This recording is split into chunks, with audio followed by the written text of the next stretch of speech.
From a dog bone to cartoon characters, this year's submissions were very creative and tasty as well. Products such as the lip balm are just some of the many things that can be made from Miss Horton's natural honey. The gates of Riddle Pace Field will be locked this weekend because the Trojans will be down in Miami taking on the Golden Panthers of Florida International. 18-year-old Troy freshman Andrew Salter passed away Friday night in a Dothan hospital from pneumonia after suffering from a case of the flu in previous days. Word of his death took the university community by surprise. I think our initial thought Friday when we got the word was one of shock and surprise. I had spoken to his father on Thursday, and his father had said he looked like he was doing a little better, and things were beginning to stabilize. So when we got the word Friday that he had passed away, it was really just one of shock. It's a really somber attitude is the best I can describe it. You can sort of just see and feel it at the house. After we heard the news, a bunch of fraternity brothers, we were up sitting on the steps kind of just talking about it. And two guys had pulled up that hadn't heard the news yet, and the first thing they said was, "Man, why does everybody look so sad?" So it's something that you can definitely see and feel around the house and just around our fraternity brothers. Reeves says that although Salter had the flu, it has yet to be determined if he had contracted H1N1. I don't know for a fact he had the swine. I know he had the flu.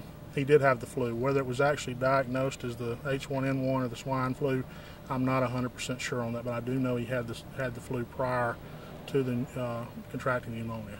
Salter had just started classes at Troy in the fall of this year. He was a pledge in Pi Kappa Phi fraternity, and although his time at Troy was short, fellow fraternity members say they will remember him. That's something I've tried to share with some of the brothers and some of his pledge class. We'll be in mourning for a while, and we're all planning on attending the funeral and showing our respects. But while we'll always remember Andrew and we will always have something to remember him, eventually we've got to kind of just not let it hang over our heads.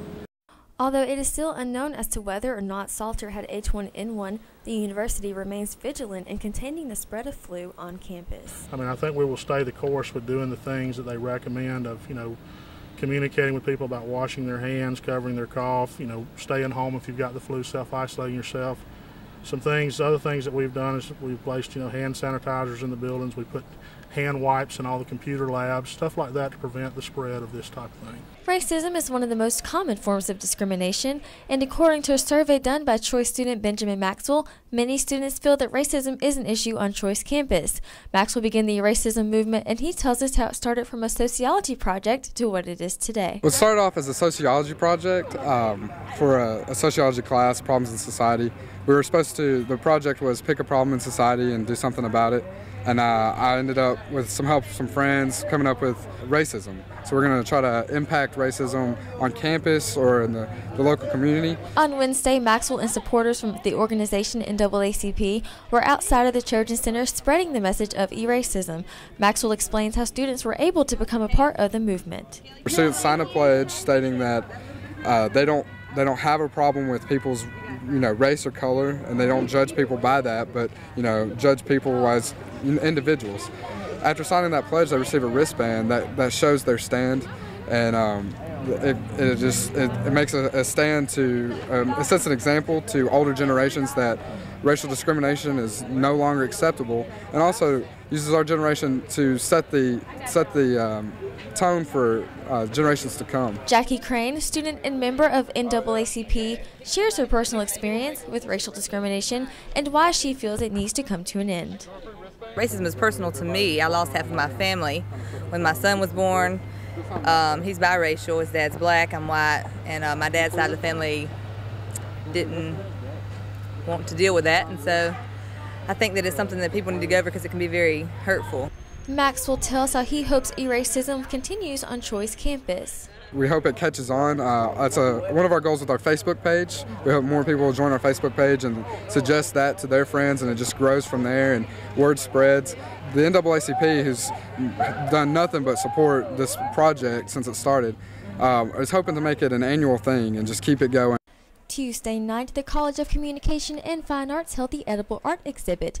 The exhibit is a benefit event for the Troy Arts Council and the Johnson Center for the Arts. Richard Metzger, Executive Director for the Johnson Center of the Arts, tells us about the event. I think that this is a really lively event. There's a lot of synergy and activity with this event, and that does make it a lot of fun. From a dog bone to cartoon characters, this year's submissions were very creative and tasty as well. Brandon White, a Troy student, tells what inspired him to enter his creation into the exhibit. Inspiration for the piece was my dog I had myself, because he took a bite out of something. I thought it'd be nice to have a dog bone and change it into a cake bone. The Best in Show award went to Charlotte Stokes, whose toaster creation proved to be most memorable to the judges. Stokes tells her reaction to receiving the honor. It was very surprising. There's a lot of great entries, a lot of great ideas, and so I was very much shocked, but excited. Guests of the exhibit were given many tasty creations to try for themselves, from green eggs and ham to scary faces, creative takes on seafood, and even body parts. The creativity of faculty, staff, and students was on display for a good cause. Even though it seems like we just put away our Thanksgiving dishes, the City of Troy wants to get people ready for the next big holiday tonight. The annual City of Troy Christmas Parade is tonight on the square in downtown Troy. The parade kicks off the holiday season, including the lighting of the official city Christmas tree.